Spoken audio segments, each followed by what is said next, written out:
The churning black water of the Vistula River was a maelstrom of chaos, a dark, angry artery clogged with enormous chunks of grinding ice. From a concrete pillbox on the far bank, a German MG-42 machine gun opened fire, its tracers tearing through the pre-dawn gloom like incandescent claws. Sparks flew as bullets screamed off a steel pontoon section being manhandled into the freezing torrent by a team of Soviet engineers. A young soldier, his face a mask of shock, cried out as rounds stitched across his chest. He slumped into the icy water, his hands slipping from the cold, wet metal as the current greedily pulled him under. Over the cacophony of gunfire and the groaning river, a powerful voice belonging to Major Dmitry Volkov bellowed through the frozen air. "He's gone! Keep moving! Section 4! Forward, forward! Lock it in place!" The engineers, their faces grim and set like stone, continued their desperate work, their movements precise and economical despite the relentless fire. The German high command was certain it couldn't be done. They believed the frozen, treacherous Vistula River was a better defensive wall than any fortress, a natural barrier that would halt the Red Army for weeks, if not months. They never imagined that an entire Soviet army, complete with tanks and heavy artillery, was about to cross it in a single night. But as the first pontoons were being locked into place under a hail of gunfire, one question hung in the frozen air. Could sheer engineering genius and unbreakable will turn the tide of the war in a matter of hours? Before we carry on, please hit the subscribe button to make my day, and let me know where you are watching from in the comments. The scene fades, pulling back from the desperate struggle on the river to a few days earlier, to a place of warmth and fatal confidence where the seeds of this violent gamble were sown in arrogance. The command center of Oberst Klaus Richter was an island of civilized denial in a sea of brutal reality. Established in a requisitioned Polish manor west of the Vistula, the room was a testament to a bygone era of warfare. It was paneled with dark polished wood that gleamed in the soft light, and a massive detailed map of the front covered one entire wall, the Vistula, a thick, reassuring blue line snaking through its center. A fire crackled and spat in a grand marble fireplace, its warmth a stark, almost insulting contrast to the bitter January cold that held the world in its grip outside. The air in the room was a stratified blend of old books, expensive cigar smoke, and the cloying scent of supreme arrogance. Richter, a veteran of the Eastern Front in his late 50s, stood before the fire, swirling a glass of captured French brandy. He was impeccably dressed, his uniform crisp, his boots polished to a mirror shine. His confidence was a physical presence in the room, a shield hardened by the easy victories of 1941, a time when Soviet armies seemed to melt away before the Wehrmacht's might. Standing stiffly near the heavy oak desk was Lieutenant Franz Bauer, Richter's young, diligent aide. Bauer was everything Richter was not, cautious, meticulous, and inclined to trust the cold, hard data of intelligence reports over the warm, fuzzy feeling of his superior's intuition. He held a file in his hands as if it were a holy text filled with dire prophecy. "Oberst," Bauer began, his voice tight with concern. "The latest reconnaissance reports from the 50th Air Corps confirm a massive buildup of Soviet forces opposite our sector. The numbers are staggering. We have identified elements of multiple tank armies and at least a dozen rifle corps, all concentrated within a 20-kilometer frontage." Richter chuckled, a low, rumbling sound of pure condescension. He did not turn from the fire, but waved a dismissive hand in Bauer's general direction. "Numbers, Lieutenant. The Russians have always had numbers. It is a crude instrument, the bludgeon of a peasant against the rapier of a professional soldier. They throw men at problems like a child throwing stones at a wall, hoping one will eventually stick." He finally turned, his eyes twinkling with amusement as he gestured with his brandy snifter toward the map. "Look at this, Franz. Look at our greatest soldier." His finger traced the path of the river. The Vistula. She is a fortress built by God himself. The ice is breaking up, you see.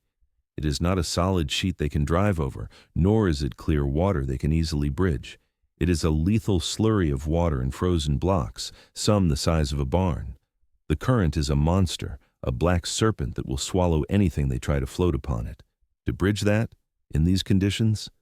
He laughed again, a sharp barking sound. It would take them a month of clear weather and a miracle from their godless state, not a January blizzard. They are posturing, Lieutenant, trying to frighten us into diverting reserves from elsewhere. It is a classic clumsy Soviet feint. Bauer swallowed hard, refusing to be so easily dismissed. But, sir, the sheer concentration of their artillery is unprecedented. Our sound-ranging posts have triangulated thousands of guns, from heavy siege mortars to entire divisions of rocket launchers. If they intend to launch a preparatory bombardment of this magnitude, it suggests an assault of unparalleled ferocity. Richter cut him off, his patience thinning. He walked to the map and slapped the western bank of the river with his palm. Let them waste their shells turning the mud on the eastern bank into a swamp. They cannot shell a bridge into existence, Lieutenant. They cannot bomb the current into submission. They will attempt a few costly crossings with assault boats, as they always do. Our machine guns and mortars will decimate them in the water.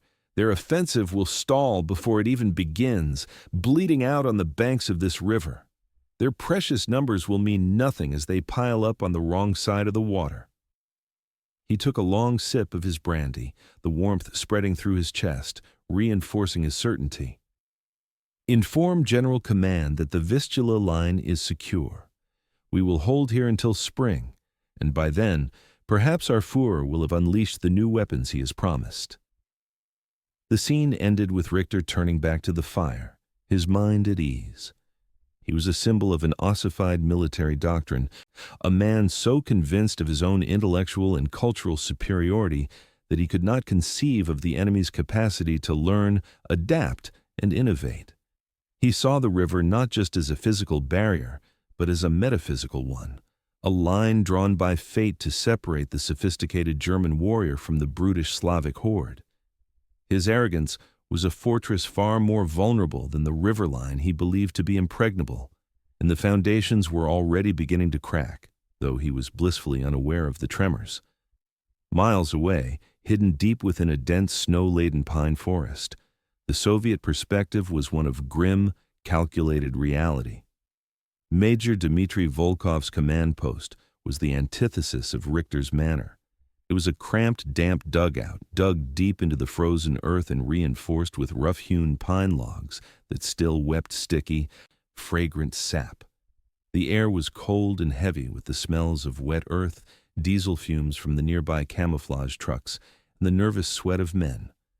A single hissing lantern cast long, dancing shadows over a set of blueprints spread across a makeshift table, its yellow light illuminating the intricate skeletal designs of a pontoon bridge. The low, constant rumble of distant, sporadic shelling was a permanent feature of the soundscape, a dull headache that no one even noticed anymore. Major Dmitry Volkov, a combat engineer in his late 30s, leaned over the table. His face was gaunt, etched with the profound exhaustion of a man who had not truly slept in weeks, but his eyes, shadowed by a heavy brow, were sharp and intensely intelligent. He was a man of pragmatism and meticulous detail, carrying the immense pressure of his mission with a quiet, almost unnerving stoicism. His finger, the nail cracked and rimmed with dirt, traced the connection points on the diagram, his lips moving silently as he recited the sequence of assembly. The canvas flap of the dugout was pushed aside, and Sergeant Anya Petrova entered, bringing with her a gust of frigid air. She was a tough, no-nonsense NCO in her late 20s, her face hardened by years of war, but softened by a clear, fierce intelligence in her eyes.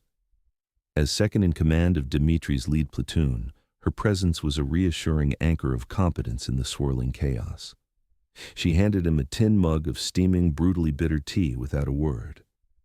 The final truck convoys have arrived, Major, she reported, her voice low and steady. Every pontoon, every girder, every bolt is accounted for and hidden under the snowdrifts. The men have drilled the assembly in the dark until they can do it blindfolded. They know the sequence better than they know their own names. Dmitri took a sip of the tea, the heat a small comfort against the gnawing cold in his bones. He did not look up from the blueprints. Drills in a quiet forest are one thing, Sergeant, he said, his voice a gravelly murmur. Assembling a 30-ton capacity bridge on a river that wants to kill you, with ice floes the size of cottages trying to tear it apart, all while under concentrated artillery and machine gun fire, that is another matter entirely. He finally lifted his head and looked at her, and for a fleeting moment his eyes betrayed the crushing depth of his concern, a chink in the stoic armor. One mistake, Anya. One section lost to the current, one anchor that fails to hold, and the entire sequence is broken. The bridge becomes a mangled wreck. The tanks of the 5th Guards Army will be stuck on the east bank, a perfect target for every gun the Germans can bring to bear, and the infantry we manage to get across will be isolated and slaughtered. He fell silent, staring into the rising steam from his mug. His mind drifted back to the Dnieper, to the horrific, chaotic crossings of 1943. He remembered the thousands who died there, thrown across the river in makeshift rafts and small boats with no proper engineering support, a desperate, bloody scramble that had succeeded only through an appalling expenditure of human life. He could still see the faces of the men, young and old, swallowed by the water or cut down by the merciless fire from the heights on the western bank. This time, he had vowed, would be different. This was not a desperate gamble. It was a science of audacity. Every unit had a specific task, timed to the second. The artillery had their targets, the sappers had their clearance zones, and his engineers had their sequence. He felt the crushing weight of the order from Stavka, the high command in Moscow. It had been simple, direct, and absolute. The bridge must be ready for the vanguard of the 5th Guards Tank Army by 0600 hours. Failure was not an option. He understood the monumental strategic implications. He wasn't just building a bridge. He was turning the key that would unlock the door to Berlin itself. The lives of his men. The men who drilled in the dark and who now waited in the frozen silence of the forest were the price of that key. He looked at the blueprints again, but he did not see lines and angles. He saw the faces of his soldiers, boys from Leningrad and farmers from the Urals, and he knew with a cold, sickening certainty that many of them would not live to see the sun rise. For Dmitri Volkov, this was not about glory or patriotism. It was a grim, necessary calculus of war, a terrible equation where the variable was human life and the solution was victory. He was their commander, their protector, and the man who was about to send them into a hell of ice, water, and steel. The world held its breath in the frozen, absolute silence before the dawn. Then, across a front stretching for dozens of kilometers, a single, sibilant word was whispered over thousands of radios, a command that would unleash hell. Ogon, fire! For Oberst Klaus Richter, the world did not just explode, it ceased to exist in any recognizable form. The magnificent floor-to-ceiling windows of the manor house did not rattle or shatter, they vaporized into a fine powder of glass and wood. The very ground heaved as if in the grip of a colossal earthquake, a violent, sickening lurch that threw him from his chair and sent him crashing against the heavy oak desk. The sound was not a series of explosions, not the familiar crump of artillery or the whistle of shells. It was a single, continuous, deafening roar that tore at the senses, a physical force that vibrated through his bones and threatened to rupture his eardrums. Plaster, dust, and the crystal shards of a grand chandelier rained down from the ceiling, and the lights, which had cast a warm, civilized glow, blinked out, plunging the room into a chaotic, roaring darkness. Every telegraph and telephone line, the delicate nerves of his command structure, was instantly and irrevocably severed. He was deaf, blind, and utterly alone in the heart of a hurricane. For Major Dmitry Volkov and his men, huddled on the eastern bank, the sound was a promise. It was the voice of their own terrible power, the god of war awakened and roaring its approval. The ground shook just as violently, but it was a familiar, almost comforting tremor, the starting pistol for their desperate race against time in the river. Dmitri felt the vibration not with fear, but with a surge of adrenaline that sharpened his senses. He clicked the stopwatch in his hand, the small mechanical sound an act of pure order amidst the apocalyptic chaos. "It has begun," he said to Anya, his voice calm and clear beneath the overhead thunder. "Move out. Go." The sky above them was painted with the fire of their own making. Thousands of rocket trails from the Katyusha launchers, the dreaded Stalin's organs, clawed their way into the heavens, a canopy of incandescent red that illuminated the churning river below in a hellish, strobing light. The air pressure fluctuated wildly, a palpable physical blow against the chest with every salvo. The smell of cordite and freshly churned, frozen earth filled their lungs, a toxic perfume of imminent battle. As the hurricane of steel and fire pounded the German positions into rubble, Dmitri's engineering battalions swarmed from the forests. They were a disciplined, silent army of ghosts emerging from the trees, their movements economical and swift. The heavy canvas camouflage nets, carefully draped over trucks and equipment and dusted with snow, were torn away, revealing the dark skeletal shapes of the pontoon sections. The trucks, which had been hidden mere meters from the riverbank, roared to life. Teams of 10 men, their breath pluming in the frigid air, hoisted each heavy steel pontoon section, their muscles straining. They ran them down the muddy, frozen bank, their boots slipping on the treacherous ice and into the churning black water. The work was brutal, fast, and brutally precise. Men fell on the slick, uneven ground, but were instantly pulled to their feet by their comrades, the mission overriding any personal pain or fear. There were no wasted motions, no hesitation. Each man knew his task, a small but vital cog in a massive, intricate machine designed to conquer the Vistula. The first sections were anchored into the riverbed, a precarious foothold against the powerful current. The engineers worked in the freezing water, their bodies numb, their hands raw, as they locked the heavy steel pins into place. The river fought back, its current a living entity trying to tear the nascent bridge from their grasp. Then, a new threat emerged, a complication born from the river's own fury. An enormous ice floe, the size of a small house, had been dislodged by the current and was now bearing down on the first few anchored pontoons, a white juggernaut threatening to shatter their fragile creation. Anya, directing a team securing a connecting girder, saw it first. Her voice, sharp with alarm, cut through the din of the barrage. "Major, the ice! It will tear the anchors loose!" she shouted, pointing with a gloved hand. Dmitri's head snapped up. He assessed the trajectory and speed of the flow in a heartbeat. There was no time to pull the sections back. His response was immediate, his voice calm, but radiating an absolute, unquestionable urgency that cut through any potential panic. "Demolitions team, now!" he bellowed. "Place the charges on the western edge. Use a short fuse. We have to break it up before it hits."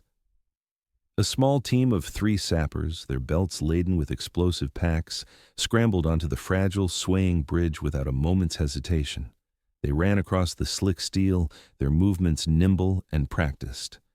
One of them leapt onto the ice floe itself, a suicidal-looking jump, and shoved a charge deep into a crevice before scrambling back onto the pontoon.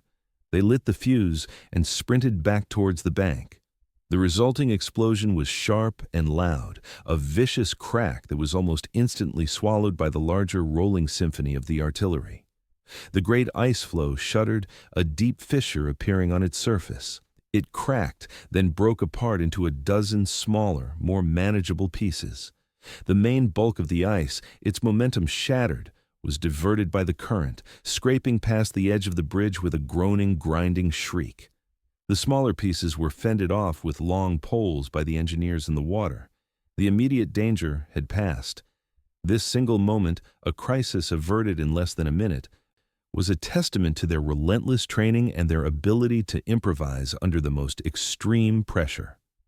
They were not just following a plan, they were actively fighting the river, the ice, and the clock. And for now, they were winning. In what was left of Oberst Richter's command post, chaos reigned supreme. The air was thick with choking dust, the floor a treacherous landscape of fallen masonry and shattered furniture. Richter, his immaculate uniform now covered in a fine gray powder, his face streaked with grime, stumbled through the wreckage, trying to restore a semblance of order where none was possible. A runner, a boy of no more than 17, with wide, terrified eyes and a torn uniform, staggered into the room, his chest heaving as he gasped for breath. "Oberst!" the boy panted, his voice a ragged whisper. "On the river! They are on the river! They are building on the river! It's not boats, sir! It's a bridge! A solid road!" Richter, his mind still reeling from the sheer violence of the bombardment, seized the boy by the collar of his tunic, his knuckles white. "What are you talking about?" he snarled, his own voice hoarse. "A bridge? In this? Under this shelling? It's impossible! You're hysterical! Pull yourself together, soldier!" Lieutenant Bauer, who had managed to find a working flashlight, played its beam over the runner's terrified face before turning to Richter. "Sir," he interjected, his own voice strained but steady. "The forward observation posts at Klementov have gone silent, all of them. Post 3, Post 4, the entire sector. This barrage is not random, it is targeted. They are systematically blinding us." Richter released the runner, shoving him away. The boy's words, combined with Bauer's chillingly logical assessment, began to erode the bedrock of his certainty. A cold sliver of doubt, something he had not felt in years, pierced through his arrogance. "It's a diversion," he said, but the words sounded hollow, a desperate attempt to convince himself. "A suicide mission to draw our attention from the main thrust elsewhere. They cannot be building a real bridge." He looked around the ruined room, at the faces of the few staff officers who remained, their expressions a mixture of fear and confusion. "Get me a line to divisional command. Find a radio that works. I want every gun that can still fire to target the riverbank at Sector 4. But his voice lacked its earlier booming conviction. The seed of doubt had been planted in the fertile ground of the unfolding disaster, and it was beginning to take root. Out on the Vistula, the race against the dawn continued.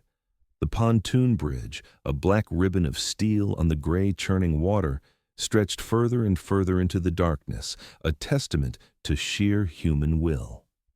As the initial shock of the artillery barrage began to wear off, the surviving German machine gun nests and mortar positions, those that hadn't been obliterated in the first cataclysmic moments, opened a desperate, ragged fire.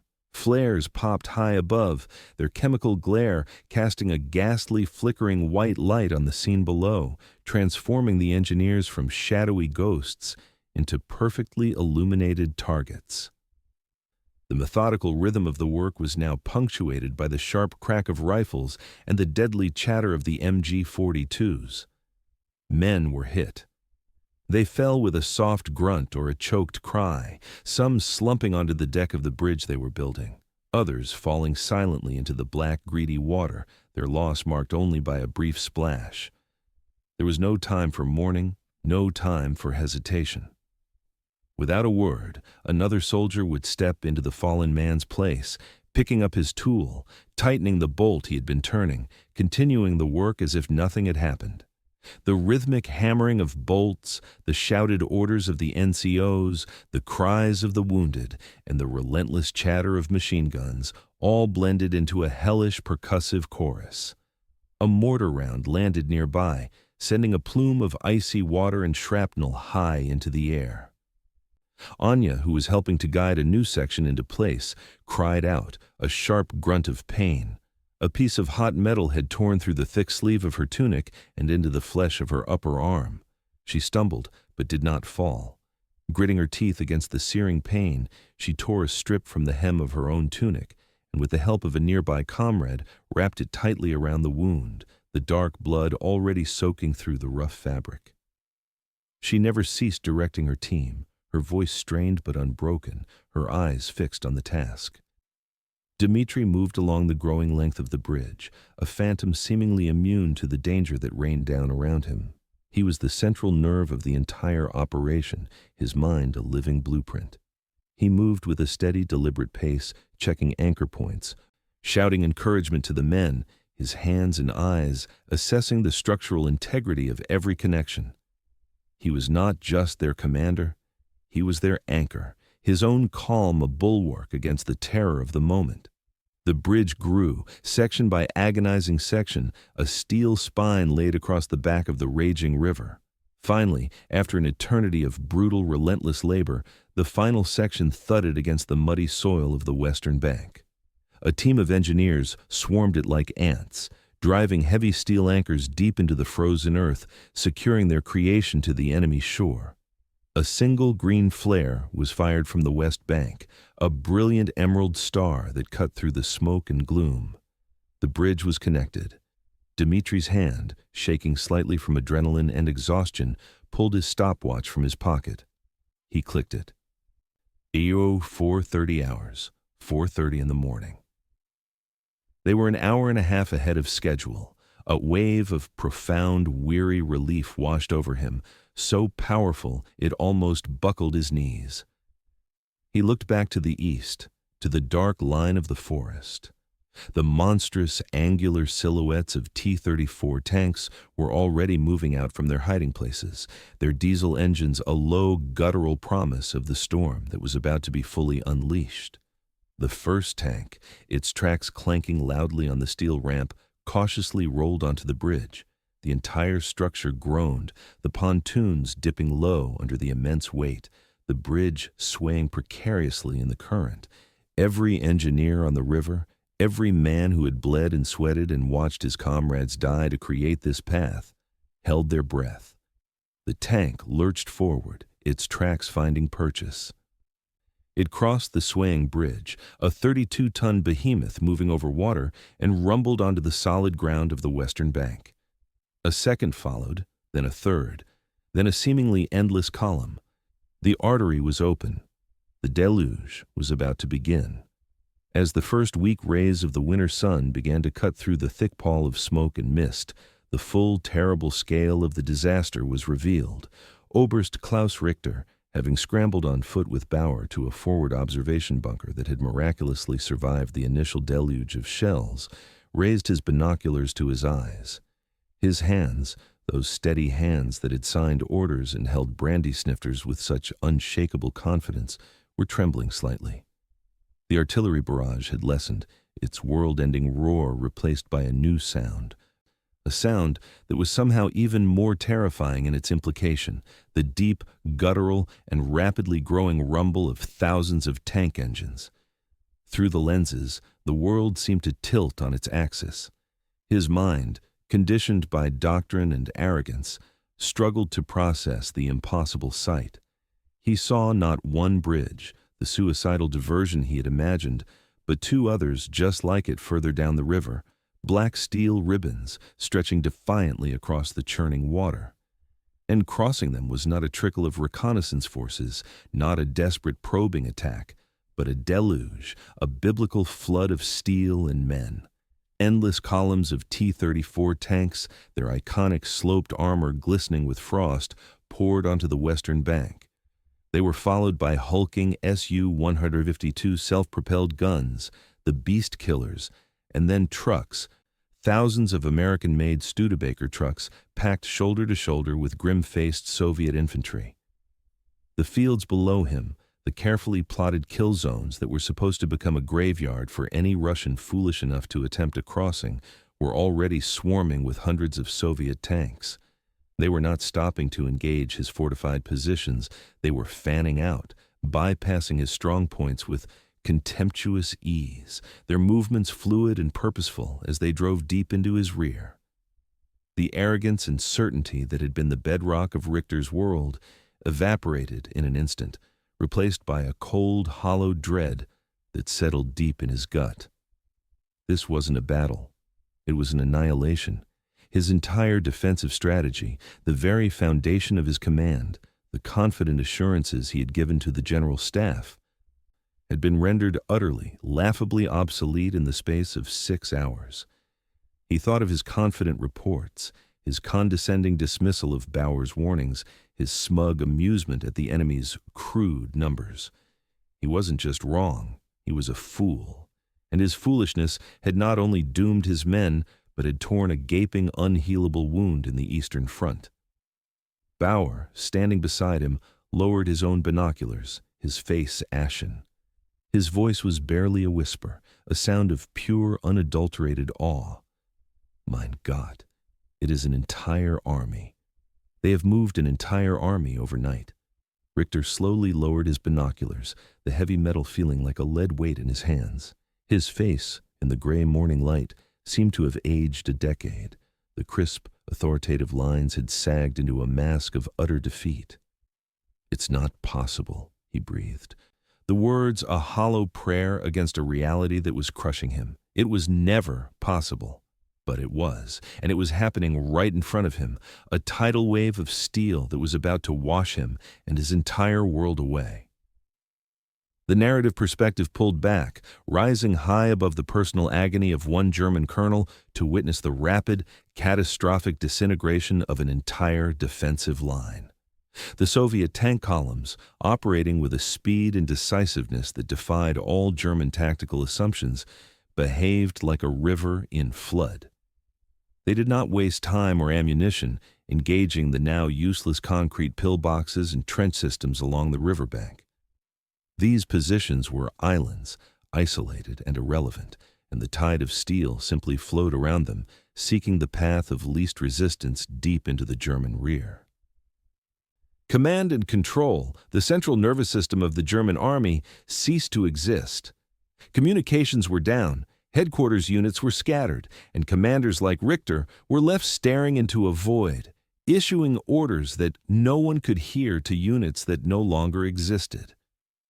Richter's own Manor House headquarters, that bastion of arrogant denial, was overrun by a single T-34 that didn't even bother with the driveway. It simply drove through the ornate front wall in a shower of splintered wood, shattered masonry, and flying books, its tracks churning the priceless Persian rugs into muddy tatters. German soldiers who had gone to sleep expecting to hold a static line for weeks were caught completely by surprise. Many were captured in their bunkers, still half-dressed, their rifles leaning against the walls. Others, emerging into the smoky dawn, were met not by a frontal assault, but by tanks appearing from the woods behind them. The retreat, where it could be organized at all, was chaotic and bloody. Precious equipment, the heavy guns and vehicles that could not be moved quickly, was abandoned. The roads were choked with fleeing men and burning trucks, easy prey for the Soviet Il-2 Sturmovik aircraft that now circled overhead like vultures. It was a complete and total rout, a textbook example of a defensive line being unhinged and destroyed from within. Yet for the engineers on the Vistula, the battle was far from over. Their bridge was no longer just a crossing, it was the primary artery for the entire offensive, a critical lifeline pumping tens of thousands of men and thousands of tons of equipment into the heart of the German defenses. The Luftwaffe, grounded by the weather and stunned by the initial assault, was finally able to get planes in the air, and they made desperate suicidal attempts to sever these new arteries. Dmitri stood on the western bank, his body thrumming with a mixture of exhaustion and nervous energy, watching the endless column of tanks rumble past. Suddenly, a new sound cut through the air, a high-pitched, terrifying wail that grew louder with each passing second. A German Stuka dive bomber, a relic of an earlier, more triumphant stage of the war, screamed down out of the low clouds, its gull wings fixed on Dmitri's bridge.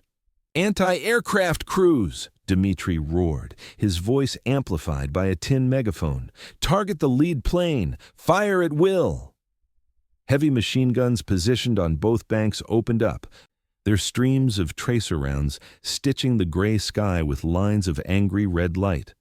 The Stuka was hit, a plume of black smoke trailing from its engine, but its veteran pilot held his course, a final act of defiance. He released his bombs. They whistled down, deadly black tears against the sky. One landed harmlessly in the water 50 meters away, sending up a colossal geyser of mud and water. But another, a single 250-kilogram bomb, struck the bridge dead center. A section of pontoons, the very steel they had bled for, was obliterated in a blinding flash of fire and twisted metal. A deafening explosion ripped a 20-meter gap in the bridge, the severed ends bucking violently. The unstoppable flow of tanks and trucks ground to a halt. For one terrible moment, it seemed the German counterattack had succeeded, that the artery was cut. But Dmitri was already in motion, his mind calculating, his will absolute. He raised the megaphone again, his voice cutting through the ringing in his ears. "Repair teams, forward! Bring up spare sections 5 and 6. We have 5 minutes. Move, move, move!" Under the looming threat of more air attacks, the engineers performed a second miracle on the Vistula. Led by Anya, her arm now in a crude but effective sling, they swarmed the damaged section. They were a whirlwind of disciplined activity. Heavy wrenches flew, cutting the damaged, twisted sections loose and letting them drift away down the current. Guided by hand signals and shouted commands, teams on the bank pushed new pontoon sections from their hiding places into the water. Men in the freezing river guided them expertly into the gap. The hammering began anew, a frantic, desperate rhythm as they locked the new sections into place. Within 10 minutes, a feat that should have taken hours, the bridge was reconnected. The first T-34 after the repair, its commander giving a grim thumbs up to the engineers below, rumbled cautiously across the new section. The entire structure held. The unstoppable flow resumed. They had not only built the bridge, they had proven they could maintain it against anything the enemy could throw at them.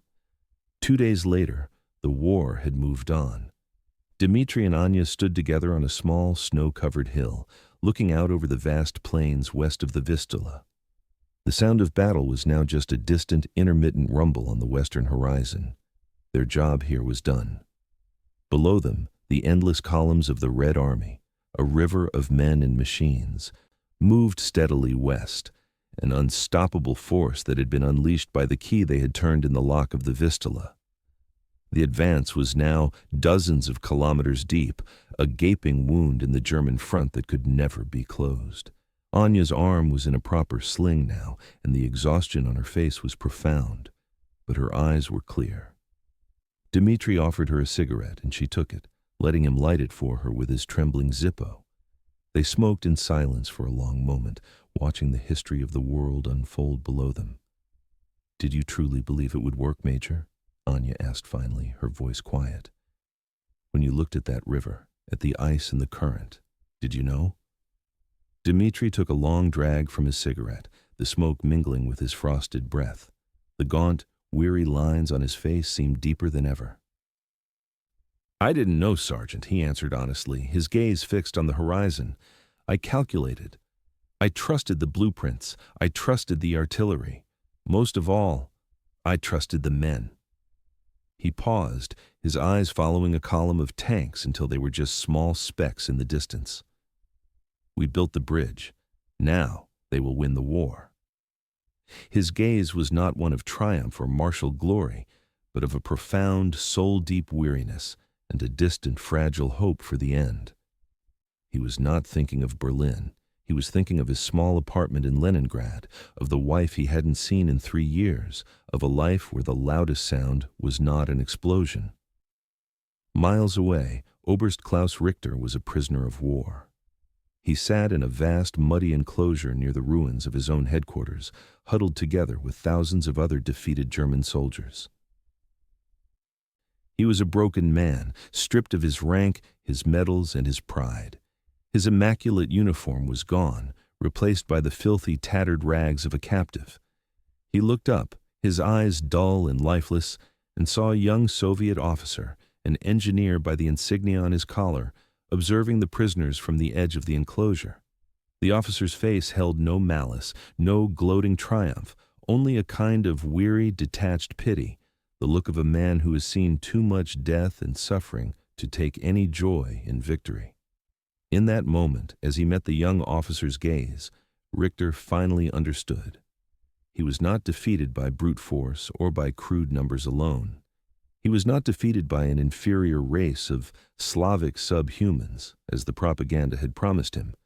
He was defeated by a will that was harder than Krupp steel, a desperate, ragged ingenuity born of unimaginable suffering that could command frozen rivers and move mountains of men in steel, where he, in his comfortable, arrogant certainty, believed only gods could tread. The Vistula-Oder Offensive shattered Germany's Army Group A and opened the direct, unimpeded road to Berlin. In less than 2 weeks, the vanguard of the Red Army would be on the banks of the Oder River, only 70 kilometers from the heart of the Reich. This lightning advance, an operation that stunned the world and sealed the fate of the Third Reich, was made possible not by a single grand strategy hatched in the Kremlin, but by the grit, the genius, and the ultimate sacrifice of thousands of ordinary soldiers like Major Dmitry Volkov and Sergeant Anya Petrova.